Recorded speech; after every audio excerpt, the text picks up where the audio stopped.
Oh. Hey.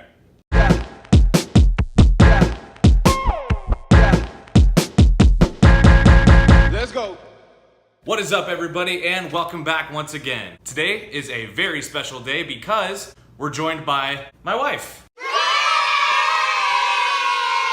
She's real, I told you. And today is a special day because I'm uploading on a weekday. And today is a special day because I got a special request to review a special deck, and today we are gonna take a look at the peelers. And I'm super pumped because I'm introducing a new protocol for my deck reviews. A new system of grading these cards is gonna make it a little bit more interesting for you and a lot more fun to make for me. So we are not only gonna review the cards, how they handle, what they look like, who they're made by, I'm also gonna discuss what my high points are, what my low points are, what my favorite part of the deck is, and ultimately, is it worth your money? So without further ado, let's go ahead and roll that intro so I can review these cards and get you on your way.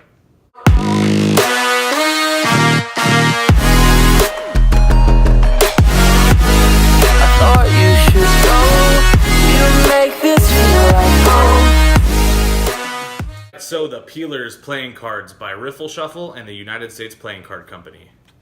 These cards are new to the cardistry scene. They're also, I guess, pretty rare. I think they only printed 2,000 of these decks, so I'm pretty stoked that I have one. I'm excited to review it for you, and if you end up liking these cards based on this review, I would highly recommend going to riffleshuffle.com and picking up a deck before they're gone. The tuck case is meant to look like a banana crate, so you can see it's just like this wood print all over the front and back of the deck. There's no writing on the back or the sides. A little bit of ad copy as usual. I'll spare you the details. And the Peelers stamp on the front. Just going off of the tuck case, I'm not sure if I would buy these cards if I didn't already know what was inside. It wasn't for all the advertising that you see of these cards, and you just saw the tuck case without knowing what the back design looks like. I'm not crazy about the tuck case. I probably wouldn't even pick these cards up. All right, so let's crack these open and see what's inside. The inside of the tongue flap is completely blank. Nothing on the inside of the box. And we have the cards. These cards, I believe, are printed on a crushed bicycle stock, so they're relatively thin, very snappy, but also, as most crushed stocks are, they're very soft right out of the box. All right, now before we look at the back design in too much detail, here is the Ace of Spades.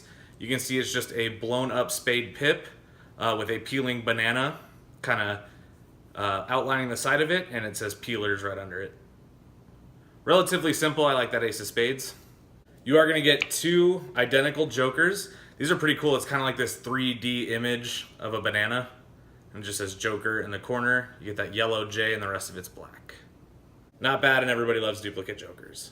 All right, now as far as the remaining cards go, they're going to look basically bicycle standard. There is some color customization on the royalty. You can see the blue has kind of been turned into that same turquoise color from the back, and the red has almost become pink, and that yellow is a little bit more like a gold color.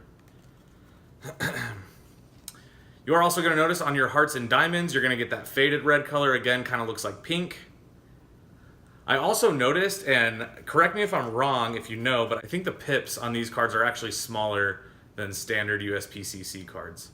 I'm pretty sure they look a lot smaller actually. And as well, you are going to get two gaff cards. You're going to get a blank card, which is good for cheating demonstrations, for poker. It's also good for like a color change routine. You can wipe a card blank.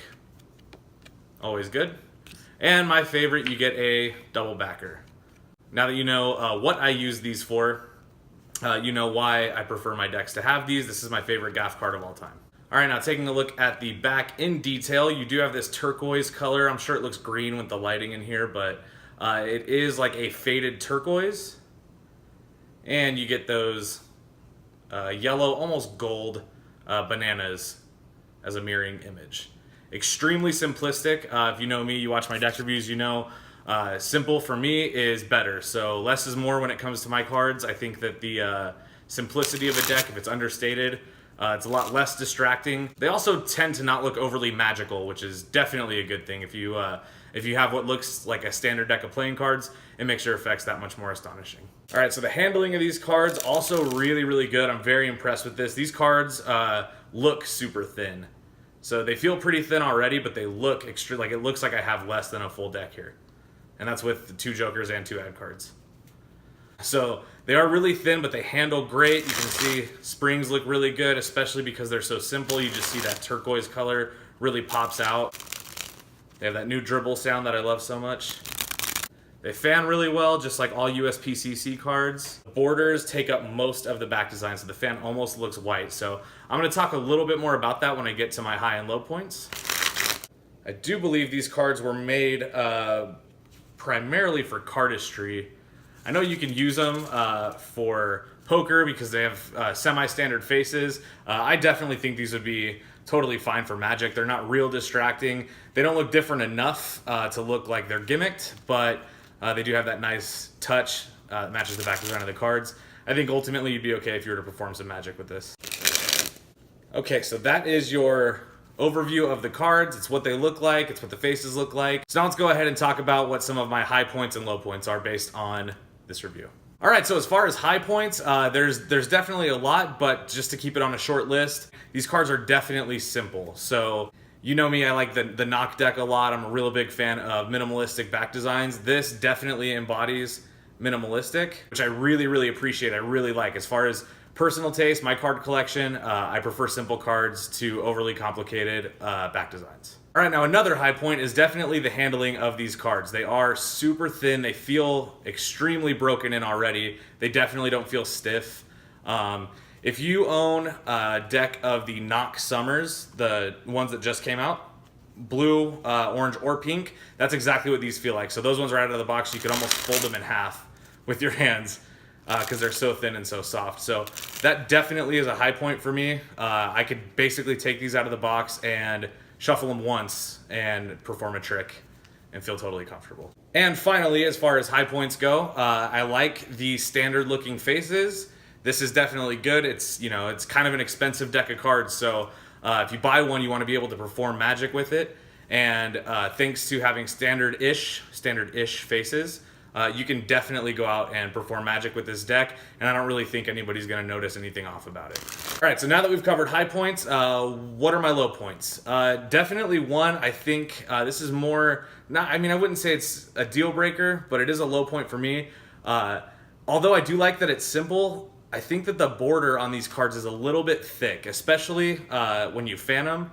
They almost look like the cards are blank. You can see a little bit of that turquoise coming through.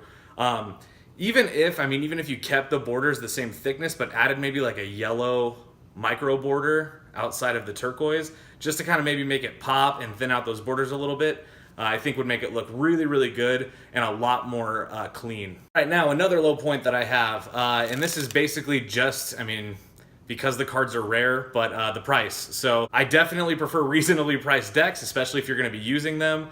The odds are you'll wear through them and you'll either want another deck, or they'll be on eBay for $70 and you won't be able to get one. So these cards, I believe right now, are $15, but I guarantee you in a couple of months, especially when the V2s come out, the ones with the oranges on them, I guarantee these cards are going to be a lot more than that. So, and I wouldn't want this to be the only deck of these that I have. It makes me a little bit more hesitant to use them because I don't want to wear through them and not be able to use them in the future. And a definite low point, as I talked about in the very beginning of this review, I'm not crazy about the tuck case at all. I definitely appreciate the creativity there, being that bananas come in crates. These cards are bananas, they come in a crate. I get it. It is very clever. However, I think that if somebody were to stumble across that tuck case, it would definitely, whether they like the design of it or not, it would definitely be surprising to open the tuck case and get this. And my favorite part about this deck, if I had to just choose one, I would probably say the handling of the cards. So they are so thin and so snappy and so soft. I don't know how long they're gonna last. Typically crush stock doesn't make it as long as like a casino grade stock, but either way, they're really, really good to handle right now. They just feel really good. I could definitely praise the stock and finish of these cards all day long. So really, really good job. I hope the V2s have the exact same feel. And definitely an honorable mention, it kind of goes with the design of the cards, but just the colors. It looks really good. It's in the light it almost looks green, but it's not. It's kind of like a faded turquoise, almost like it's very 90s, I can say that. So you've definitely seen this color before if you grew up in the 90s. And now for the big question, are they worth your money? I mean, if we were to compare this to other decks that you spend $15 on, they definitely, I would say, are up there as far as the look and the stock and finish.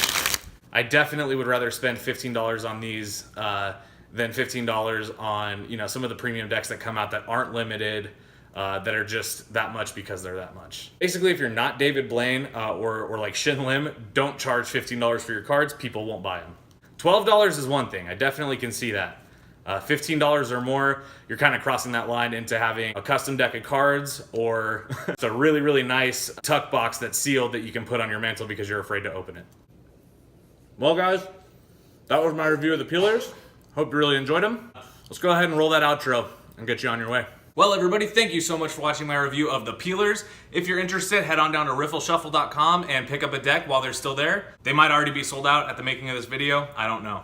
Anyway, guys, that is going to do it for me. Thank you all so much for watching. Please don't forget to like, subscribe, and leave a comment down below of what deck you would like me to review just for you.